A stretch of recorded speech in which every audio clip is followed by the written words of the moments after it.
there is still a sizable portion of our community that faces hunger issues every day. 1 out of every 6 children, in fact. Nearly 130,000 of our kids are hungry.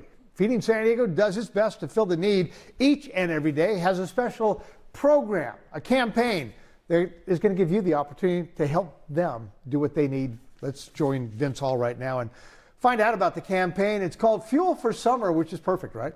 It is. Thank you so much, Whitney, for having us on to talk about Fuel for Summer. But when you think about it, there are a lot of those kids in this community that are struggling with hunger, who are really dependent on a school lunch. Well, what happens when school gets out? The long, hot summer months are a time when food insecurity causes harm to these kids' lives. We want to nourish kids throughout those summer months and make sure that when they come back to school, late August, early September, they're ready to learn.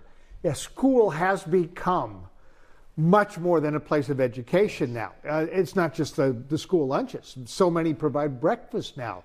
That's 2 meals a day that are no longer there for a lot of these kids, right? That's exactly right. And we also operate during the school year an after-school supper program where kids can access a third meal between 3:30 and 5:30. So during the school year, you have a lot more access. All right, let's talk about the campaign. What can we do?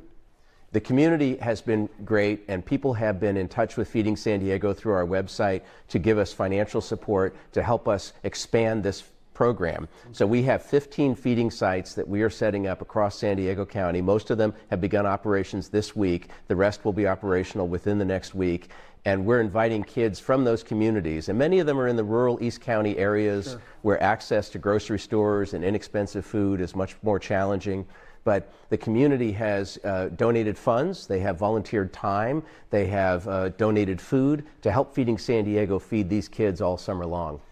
You've got the food, you've got the sites now. Getting the word out to the people who need to find out, that's part of it. And then being able to get them to these sites, that's a challenge, isn't it? It really is. I mean, we found, we think of, for example, the Indian reservations in San Diego County.